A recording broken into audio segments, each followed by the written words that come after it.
You know what? There's been something that I've been thinking about since this season started. And today I'm going to go ahead and let it out. I don't give a shit who gets mad. I'm just going to say it.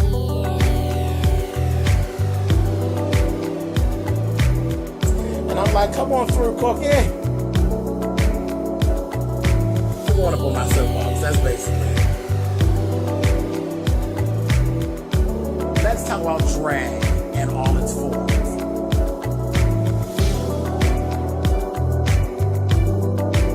What, Cookie?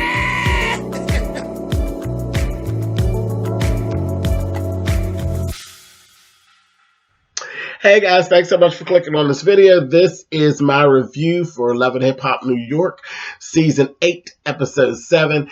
As I said, there's been something that's been on my mind ever since this season started, and we're going to talk about it today, and we'll get to it. Let's just bear with me. We start right off. Remy Ma and Mariahlynn are actually sitting down. Remy gave Mariah some really good advice. She really did. She basically told her, don't, because she has this whole thing about wanting plastic surgery. And Remy was telling her, I hope you're not doing that because of the things that people were saying in the blogs and the vlogs and on, social media. Don't alter your body unless that's something that you really want to do for yourself. And she respects Remy, and you can see that. When Remy told her that she was going to do the song with her, she was literally just overjoyed. And I think Remy was the best person to actually have that conversation with Mariahlynn. I don't think she would have even taken the conversation seriously with anybody else other than possibly Bianca. Because I think, as far as how the show goes, and it's always a bunch of bullshit, I believe that Bianca and Mariah actually do really love each other. I really believe they are truly sisters. They are truly friends, and they really care for one another. So I think that Bianca would have been able to have that conversation with her and make her, think. But see, Remy actually comes more from not a partner in crime, but more of a big sister place. So I think, again, Remy was the best person to have that conversation with her. So I was cool with that. I was like, all right, Remy, cool. Because if you notice when I do my reviews, I don't talk a lot about Remy and Papoose. Remy and Papoose are kind of boring to me. I love the two of them. I love their presence on the show, but I don't feel the need to talk about them week to week. Their storyline is what it is. It's not really changing.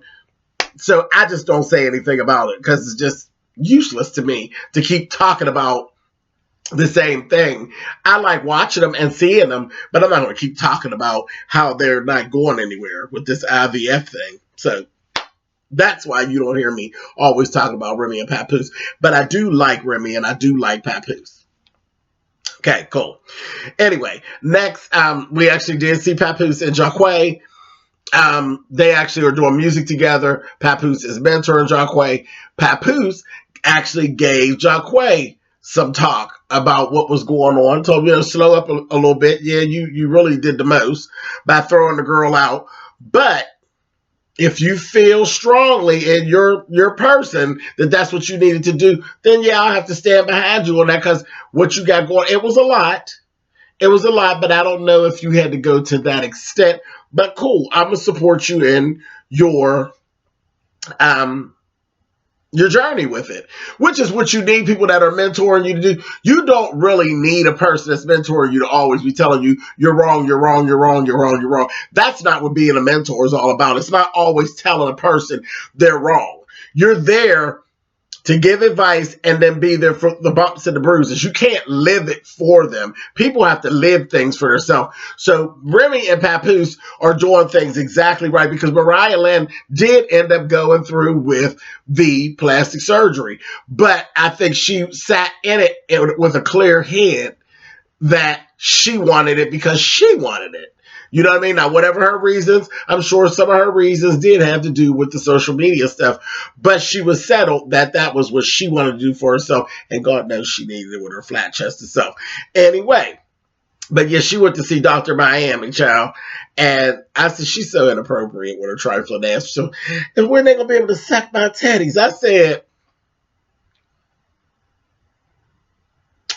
you going to get cut, snipped, squeezed, and pushed, honey. Trust me. You ain't going to be worried about nobody sucking your teddies, honey. If somebody go near your teddies, you going to be ready to shoot them, honey. So you just keep on and you just hold off. I promise you, you're not going to want to flick, a lick, or nothing else. You ain't going to want nobody to touch you, period, when they go to mess with them teddies, honey. Not at all. Anyway, moving on. Rich and Anais. They were sitting over, they're on a full-scale sideline relationship going on. Anais is really all in with this whole thing. Like, Rich is her man. And Anais, you're going to fall on your face because Rich ain't nobody's man. Rich is screwing you for the moment. Rich is nobody's man, baby. You're not going to have a relationship with Rich. And you can see Rich ain't as into Anais as she is into him. Rich is an old motherfucker who is happy to be screwing some young girl.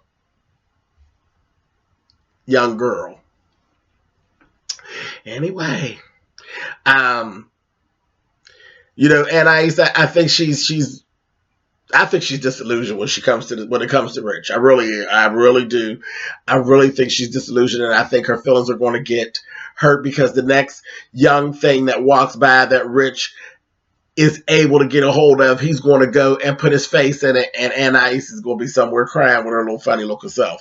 So, she's all like, yeah, do you want me to get a divorce? No, he don't want you to get a divorce. He don't want you like that. He wants to continue screwing you for free like he's doing. He ain't trying to fight with Ruben. He ain't trying to do any of that. He ain't even in a position to fight with Ruben. He run around, his health ain't the best. Somebody snatch Rich, shit, it's going to be all downhill. But anyway, that's that.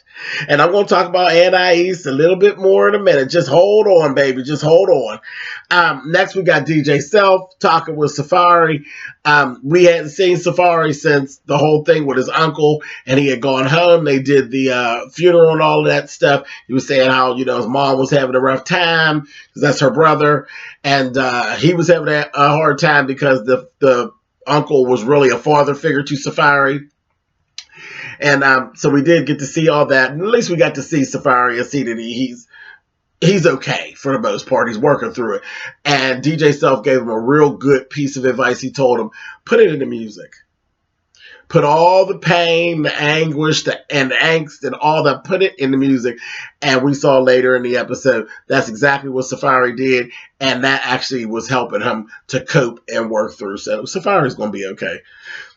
Okay, so let's go ahead and let's get into what I was talking about. And of course, y'all have picked up, it's Anais, okay? So Navarro picks up Anais. They're actually going to this meeting about this video they're getting ready to do, and they're in the car together.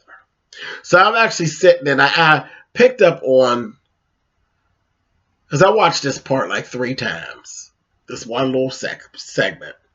3 different times. I picked up on a lot of different things. One, that Navarro is sexy. That was the one thing that I picked up, because I really didn't pay him too much attention because he's kind of what Cardi B would call a regular schmegler dude. Like, I looked at him like he's not overly beautiful. He's not nothing. There's nothing about him that's overly anything. But he's tall, he's dark, he has beautiful skin, his features are nice. But he's not pretty. You know what I mean? He's just a nice looking guy. He's a fucking entertainment lawyer. See, that adds to it. He all right. His demeanor is very much, I don't like mess. He's a man. He ain't really into a lot of the bullshit. He has a whole sexy thing about, he would make a good boyfriend. And I think he make a good boyfriend. And I think somewhere down the line, Navarro will probably make a good husband. And he's actually making some decent moves because later on, you actually see that he is actually having a building named after him. So he actually has made some money moves. Shout out to Cardi B. And the town where he's from. So, yeah, Navarro, he's a catch. He's a catch. So I picked that up in the car. But let me tell you about the motherfucking tea that I picked up in the car, okay? We got Anais' ass in there again. And Anais still flirting at Navarro. She's still all disillusioned. Now we talk about Aisha, which is Ashley's sister. She's saying that Ashley ain't doing this and Ashley ain't doing that. You know, she'll pick up my calls. She'll do this. She'll do that. She ain't doing her job. Blah, blah, blah, blah, blah, blah. Navarro's like, yeah, I know. I'm gonna talk to her and stuff. But now it's not just Ashley. Now it's Ashley and her sister, Aisha. Maybe she's spending all her time on Aisha because, you know, Aisha's jealous of me. And we done seen Aisha. Trust me, baby, Aisha ain't got no reason to be jealous of you, ma'am, sir. And yeah, you heard me right. I'm going to go ahead and throw this on out there. I looked at Anais, and I've said it in a couple different reviews, platypus. When you look at Anais, her confessionals are perfect. They are done. They are just her lighting is perfect. Her makeup is perfect. The hair choice, the clothing, everything in her confessionals are A1. They are A1. Every other scene that we see Anais in, Anais ain't cute. Anais is not cute at all. And when you really see that Anais ain't really cute is when you see that bitch in a side profile. In a side profile, that bitch looks like some type of a animal. It's not cute. And the bad thing, and I hate to say this like this, but she gives me tranny tease. She gives me tranny tease. I don't give a shit what anybody says. I believe that Anais is a trans woman. I don't believe she's a actual woman. I don't give a damn what anybody says.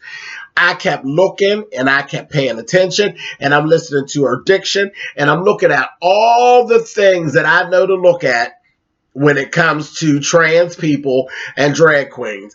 And I'm looking at her and I'm like, this bitch is one of the girls. Mona done tried to pull one over on us. Yeah, we heard about her having kids. I got kids too. I ain't never produced one, but I got kids too. She's married to Ruben. It's legal to marry a man as a gay person or a trans person. It's legal to marry somebody else of the same sex or that was the same sex. So all of that's legal. Then when it came into this whole thing about Jonathan, remember the whole thing about we did orgies together back in the day? Y'all know Jonathan is a woman. I can't see Jonathan actually laying up with no woman nor no trans woman doing no type of sex, period. And I don't see nobody actually laying in no bed with Jonathan and Anais as Anais. Now, what I could see is Jonathan and Anais doing orgies when they both used to be boys. I could see that. Because they did say back in the day. So I can believe it. I can actually totally believe that Anais and Jonathan were the best of friends and have flipped and turned trade together and done orgies and everything else when they were both boys back in the day, back before the time of plastic surgery on both of their parts. Jonathan's a cute little Latin boy. And Anais was probably a decent looking Latin boy too. See, when you get to telling stories, people tell you the parts of the stories they want you to know. And you can tell stories without actually telling a lie. Everything that she has said to us about her can be true. Yes, she can have children. Yes, she can be married to a man. But none of that says that she didn't used to be a man. And I believe that bitch used to be just like me, honey. A dude. So there you have it. I've said it. I really don't care if anybody gets mad about it. I said it, and I'm not taking it back. So fuck it. Anyway, moving on. And she's aggravating as fuck. Every time I just see her, she's aggravating. Yes, you're a decent looking queen. And that's cool. I got no problem with it. But you're aggravating, bitch. You're not all that you think you are, Anais. Sit down, girl. Sit down. All that slutty behavior and all that shit. And she's messy as fuck. She's messy as hell. We will talk about her some more. Just chill out. Just hold on. Anyway, Sophia and Joc. Speaking of bitches who think that they're more than what they are, Sophia, you're on my nerves too. You're on my nerves too. She met up with Joc again. He met with her. She apologized. She tried to give him some birthday presents. He basically rejected the birthday presents, told her to get on out of here, dismissed her ass, and told her going back over there to James R. And I just kind of laughed. I was like, okay, Joc, now you doing the most. You doing the most. I'm not saying that you have to accept her apology because she did do you. She had you looking crazy out in them streets. She did. And this is the first of times that she's going to do you because she thinks she's the shit too. So if you let her get away with this, I promise you down the line, she's going to do something worse. So you're doing yourself a favor by letting Sophia go. Okay. But I don't want you to get confused and think that you're somebody that you're not. Because you're not cute, Joc. So I don't want you to really be standing up on the street talking to nobody like you the shit, baby. You're not the shit. You're not no looker, sweetheart. So I don't want you to do that, okay? Yeah, I want you to do that. You clowning yourself. He actually ended up sitting later on with DJ Self, Rich, and Snoop. And he had on this hat. I said, child, where is he going with this marching band hat on? And I didn't say it last week, but I'm going to need you to stop this in his confessional. And tonight, as well as last week, these two little ass shirts, I'm going to need you 2 sizes. 2 sizes up you need. Because your shit's tight and you got a real high ass, which is real ugly on a man. When their ass sit real high and then you got this shirt hugging you and the back of the shirt is kicked up because your ass is sitting real high. Not good. Not good at all. I just laughed. I said every time I see Joc, it always looked like he might have toilet paper stuck in his ass. I just can't. So you need to slow your roll. Go sit down and be quiet. Keep on working with Papoose. Get your career off and you'll be able to be the shit because you'll be able to buy your way into being the shit and be able to talk some of the shit you talk. But right now, all up in chair, you ain't got no reason to be trying to talk the shit that you be talking, okay? Shut it down.